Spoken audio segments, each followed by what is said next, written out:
हमने सोना गिरवी रखा ब्रिटेन में और अब हम अपना सोना वापस ले आए हैं, जिसे नागपुर की एक वॉल्ट में रखा गया है।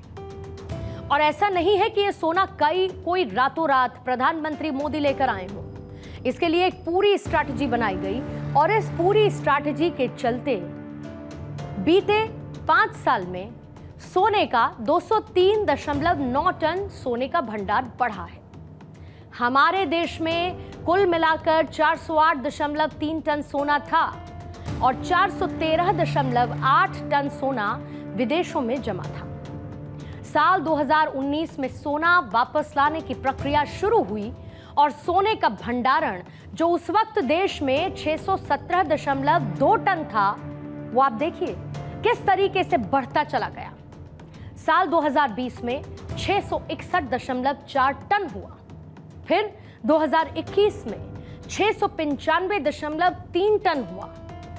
साल 2022 आते आते ये 760.3 टन हुआ और 2023 में बढ़कर 794.6 टन हुआ और ये प्रेजेंट ईयर यानी कि 2024 में है 822.1 टन। अब आप ये देखिए कि आरबीआई केवल भारत में नहीं बल्कि विदेशों में भी सोना रखता है और सभी देशों के केंद्रीय बैंक सोने को अलग अलग जगहों पर रखना चाहते हैं ताकि जोखिम यानी कि रिस्क कम हो सके।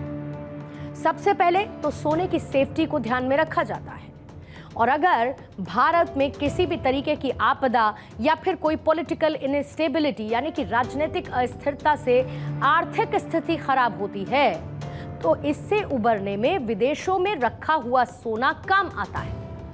नेचुरल डिजास्टर्स, उससे भी सोने के भंडार को नुकसान पहुंच सकता है। अलग अलग जगह सोना रखने से यही जोखिम कम होता है।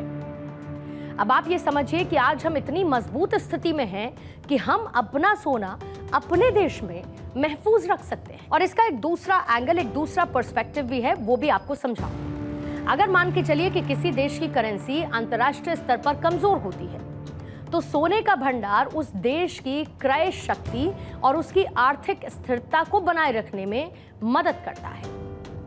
मसलन 1991 में जब भारत की इकोनॉमी डूब रही थी और उसके पास सामान इंपोर्ट करने के लिए डॉलर नहीं थे तो उसने सोने को गिरवी रख के पैसे को जुटाया और इस फाइनेंशियल क्राइसिस से बाहर आया।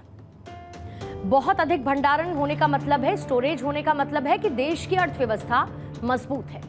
यह भी पता चलता है कि वो देश अपने धन का अच्छी तरह से मैनेजमेंट करता है और ऐसे में अन्य देश और ग्लोबल फाइनेंशियल इंस्टीट्यूशंस उस देश पर ज्यादा भरोसा करते हैं, यानी कि ट्रस्ट फैक्टर बढ़ता है।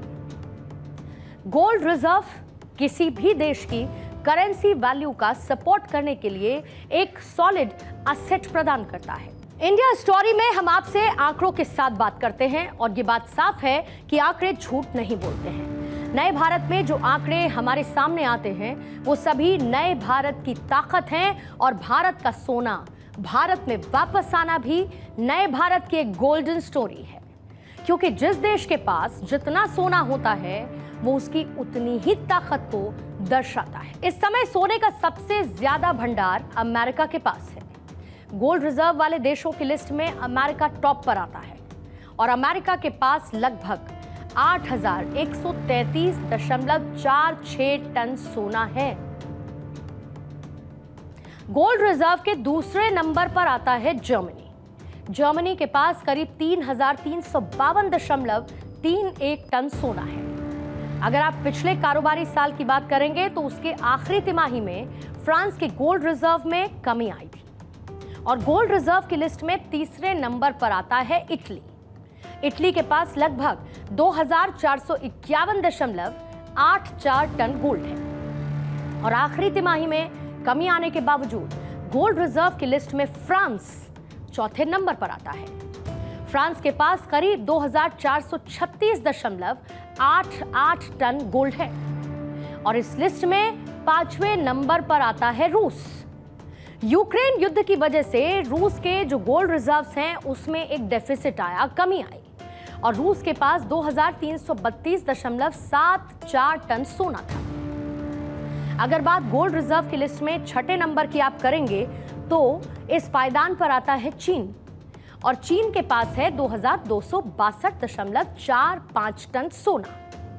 चीन के गोल्ड रिजर्व में वृद्धि हुई है और इसी गोल्ड रिजर्व की लिस्ट में 7वें नंबर पर आता है स्विट्जरलैंड।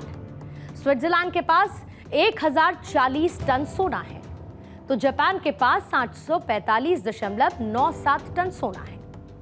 और इतने गोल्ड रिजर्व के साथ जापान है 8वें पायदान पर। भारत यानी कि हमारा देश गोल्ड रिजर्व की लिस्ट में 9वें नंबर पर है और भारत के पास 822.09 टन सोना है। गोल्ड रिजर्व लिस्ट में 10वें नंबर पर नीदरलैंड का नाम है और नीदरलैंड के पास 612.45 टन सोना है। यानी कि भारत भी अपने सोने के भंडारण को बढ़ा रहा है। जहां जहां जिस देश में भारत का सोना है, भारत उसे वापस ला रहा है। ये नए भारत की कहानी है जो पूरी दुनिया कान लगाकर सुन रही है। और इसी बीच भारत की अर्थव्यवस्था को लेकर भी इस हफ्ते एक शुभ समाचार आया, एक गुड न्यूज आया। भारत ने अपनी जीडीपी ग्रोथ के चौथे तिमाही के आंकड़े पेश कर दिए, जिसके बाद फाइनेंशियल ईयर 2023-24 की पूरी जीडीपी ग्रोथ 8.2% रही, जो कि इससे पहले के फाइनेंशियल ईयर में 7% की थी। यहां पर गौर करने वाली बात यह है कि आरबीआई ने खुद जो अनुमान लगाया था उसके मुताबिक भारत की ग्रोथ रेट 7% के आसपास होनी चाहिए थी, लेकिन आंकड़े एक नई कहानी को बयां करते हैं। ये जीडीपी ग्रोथ रेट जो सामने आई है वो उम्मीदों से कहीं ज्यादा है और चौथे तिमाही की जो जीडीपी ग्रोथ रेट रही है वो भी 7.8% रही, जो कि अपने आप में अभूतपूर्व है। यहां पर एक और बात ध्यान देने वाली है कि जितनी भी बड़ी इकोनॉमीज वाले देश हैं उनमें से किसी भी देश की जीडीपी ग्रोथ उतनी नहीं जितनी की भारत की है। भारत की जीडीपी ग्रोथ रेट जहां पर 8.2% है तो वहीं यूएस की है 2.3% की, चीन की ग्रोथ रेट 5.2% की, जर्मनी की है -0.3%, जापान की 1.92% ग्रोथ रेट, ब्रिटेन की 0.1%, तो फ्रांस की 0.9%, ब्राजील की ग्रोथ रेट है 2.91%, तो इटली की 0.9% और कनाडा में ग्रोथ रेट का नंबर है 1% का। यानी कि दुनिया का कोई भी देश भारत के जितनी तेजी के साथ आगे नहीं बढ़ रहा है। और अब ये बात आप खुद समझ सकते हैं कि अगर कोई गाड़ी 80 की स्पीड से चल रही हो और उसके चलने वाली गाड़ी की रफ्तार 40 किलोमीटर प्रति घंटा हो तो आज नहीं तो कल हम उससे आगे निकल ही जाएंगे। और यही वो ब्लूप्रिंट है जो प्रधानमंत्री पेश करते हैं कि भारत 2047 तक एक डेवलप्ड नेशन, एक विकसित देश बन जाएगा। ये अपने आप में एक बहुत आसान सी कैलकुलेशन है, यानी कि ये कोई चुनावी बात नहीं कि कुछ भी कह दिया, बल्कि ये जमीन पर हकीकत को पेश करने वाली तस्वीर है। अब जरा आप इन दो तस्वीरों को एक साथ रखिए। एक तरफ हमारे देश का सोना है जो हमारे देश में वापस लाया जा रहा है, तो दूसरी तरफ हमारे देश की विकास दर सबसे ज्यादा है। और ये सब बातें कोई माउथ टू माउथ की नहीं है, माउथ टू माउथ किए गए प्रचार की नहीं है, बल्कि आंकड़ों के साथ कही गई एक सच्चाई है। इसे अगर दूसरे शब्दों में मैं आपको बताऊं तो ये एक लव स्टोरी की तरह है, जहां पर एक पक्ष भारत है तो दूसरा उसकी इकोनॉमिक ग्रोथ है। और यही होगी हमारे देश की बदलती डेवलप्ड स्टोरी, यही होगी नए भारत की इंडिया स्टोरी।